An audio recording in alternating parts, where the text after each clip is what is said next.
ಇನ್ನು ಮುಂದೆ ನಿಮ್ಮ ನೆಚ್ಚಿನ ಧಾರಾವಾಹಿಗಳ ಫುಲ್ ಎಪಿಸೋಡ್ಗಳು ಸನ್ ನೆಕ್ಸ್ಟ್ ಆಪ್ನಲ್ಲಿ ಮಾತ್ರ. ನನ್ನ ಫೋನಲ್ಲಿ ಮಾತಾಡೋದನ್ನ ಮಾವ ಕೇಳಿಸ್ಕೊಂಡ್ಬಿಟ್ರ, ಅದಕ್ಕೆ ಮಾತಾಡ್ಬೇಕು ಅಂತ ಕರಿತಾ ಇದ್ದಾರ. ಏನಪ್ಪ ಮಾಡೋದು? ಇದ್ರ ಬಗ್ಗೆ ಕೇಳಿದ್ರೆ ಏನು ಉತ್ತರ ಕೊಡೋದು?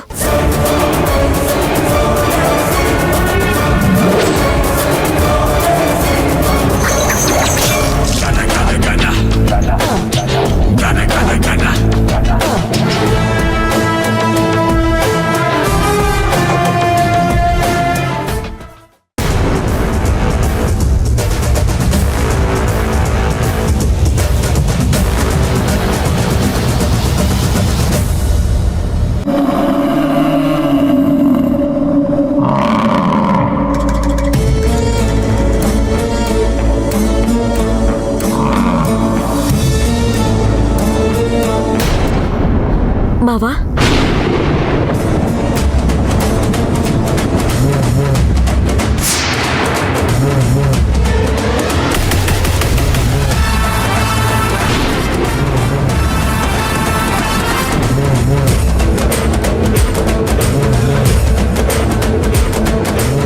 ಮಾವ ಯಾಕೆ ನನ್ನ ಹಾಗೆ ನೋಡ್ತಾ ಇದ್ದೀರಾ? ಯಾಕೆ ಇಲ್ಲಿ ಕರೆದ್ರಿ? ಯಾಕೆ ಅಂತ ನಿನಗೆ ಗೊತ್ತಿಲ್ವಾ? ಇಲ್ಲ, ಏನು ವಿಷಯ ಮಾವ? ನಾಟಕ ಆಡ್ಬೇಡ ಜೊತೆ. ನನ್ನ ಹತ್ರ ಈ ನಾಟಕ ಎಲ್ಲ ನಡೆಯಲ್ಲ.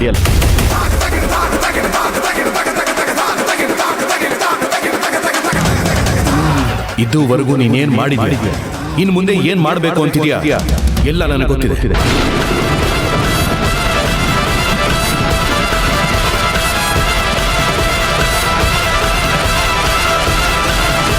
ಅಂದ್ರೆ ಖಂಡಿತ ನನ್ನ ಫೋನಲ್ಲಿ ಮಾತಾಡಿರೋದೆಲ್ಲ ಕೇಳಿಸ್ಕೊಂಡಿದ್ದಾರೆ, ಅದಕ್ಕೆ ಈ ಥರ ಎಲ್ಲ ಮಾತಾಡ್ತಿದ್ದಾರೆ.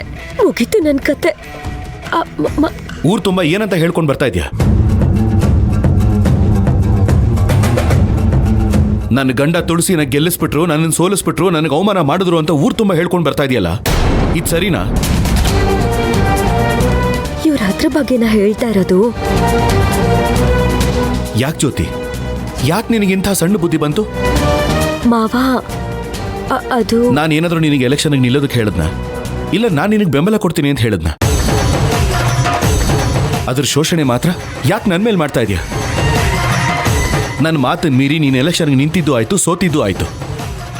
ಸೋಲನ್ನ ಪಾಠವಾಗಿ ತಗೋ, ದ್ವೇಷವಾಗಿ ಬದಲಾಯಿಸ್ಕೋಬೇಡ.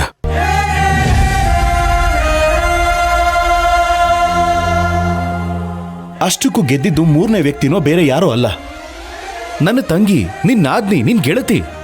ಈ ಕೋಪ ದ್ವೇಷ ಎಲ್ಲ ಯಾಕೆ ಜ್ಯೋತಿ? ಬಿಟ್ಬಿಡು.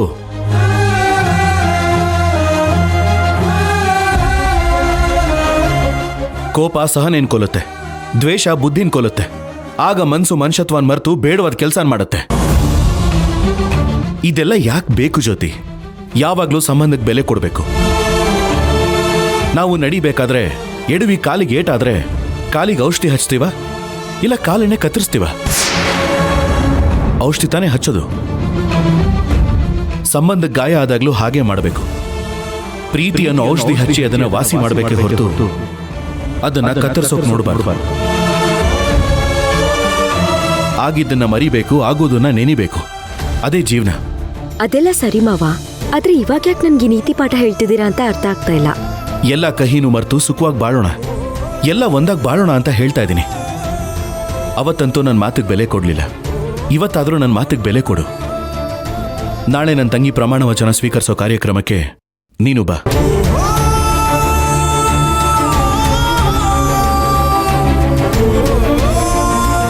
ನೋಡು, ನೀನ್ ಬಂದ್ರೆ ಪುಟ್ಟಿ ತುಂಬಾ ಸಂತೋಷ ಪಡ್ತಾಳೆ. ಇದಿಷ್ಟು ಹೇಳಕ್ಕೆ ಇಷ್ಟೊಂದು ಪೀಠ್ಕೆನಾ? ಇದು ಪೀಠ್ಕೆ ಅಲ್ಲ ಜ್ಯೋತಿ, ಮನ್ಸಿನ ಮಾತು. ಹೇಳೋದನ್ನ ಹೇಳಿದ್ದೀನಿ, ಕೇಳೋದು ಬಿಡೋದು ನಿನಗೆ ಬಿಟ್ಟಿದ್ದು.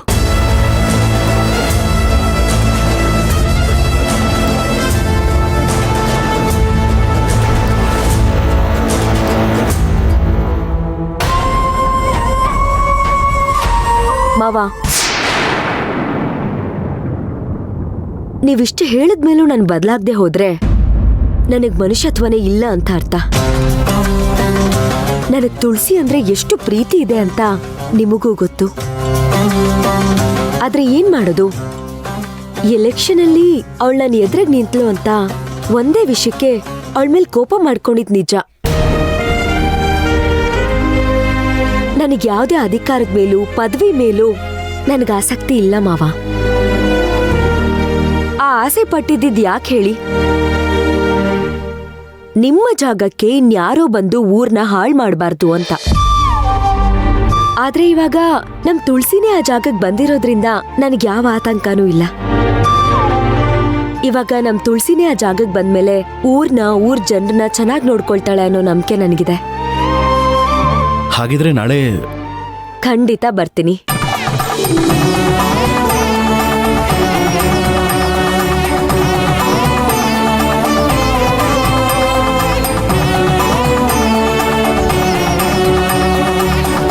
ನಿಜ ಹೇಳ್ಬೇಕು ಅಂತಂದ್ರೆ ನಾನು ಆಗ್ಲೇ ಅನ್ಕೊಂಡಿದ್ದೆ ಪ್ರಮಾಣ ವಚನಕ್ಕೆ ಯಾರು ಕರೀದೇ ಇದ್ರು ನಾನು ಬರ್ಬೇಕು ಅಂತ. ಜ್ಯೋತಿ, ನೀನ್ ನಿಜ ಹೇಳ್ತಾ ಇದೀಯಾ? ಹೌದು ಮಾವ. ತುಂಬಾ ಸಂತೋಷ ಆಗ್ತಿದೆ ಜ್ಯೋತಿ. ನೀನ್ ಇಷ್ಟು ಬೇಗ ನನ್ನ ಮಾತಿಗೆ ಗೌರವ ಕೊಟ್ಟು ಬದಲಾಗ್ತೀಯ ಅಂತ ನಾನು ಅನ್ಕೊಂಡೇ ಇರ್ಲಿಲ್ಲ. ಮಾವ, ನಿಮ್ ಸಂತೋಷನೇ ನನ್ ಸಂತೋಷ. ಸರಿ ಸರಿ, ಇದೇ ಸಂತೋಷದಲ್ಲಿ ಎಲ್ರೂ ದೇವಸ್ಥಾನಕ್ಕೆ ಹೋಗಿ ಶಿವರಾತ್ರಿ ಜಾಗರಣೆ ಮಾಡೋಣ ಬಾ. ಮಾವ, ಅದು ನಾನೀಗ ದೇವಸ್ಥಾನಕ್ಕೆ ಬರೋ ಹಾಗಿಲ್ಲ. ನೀವೇನು ಯೋಚನೆ ಮಾಡ್ಬೇಡಿ. ಪ್ರಮಾಣ ವಚನ ಕಾರ್ಯಕ್ರಮಕ್ಕೆ ನಾನು ತಪ್ಪದೆ ಬರ್ತೀನಿ ಅಂತ ಮಾತು ಕೊಡ್ತೀನಿ, ಸರಿನಾ? ಸರಿ ಜ್ಯೋತಿ. ಹಾ, ದೇವಸ್ಥಾನಕ್ಕೆ ಹಣ್ಣು ಕಾಯಿ ಹೂವು ಎಲ್ಲ ತರ್ಸಕ್ ಹೇಳ್ಬೇಕಾಗಿತ್ತು. ಕೆಂಪಂಗೆ ಹೇಳ್ಬಿಟ್ಟು ಬರ್ತೀನಿ.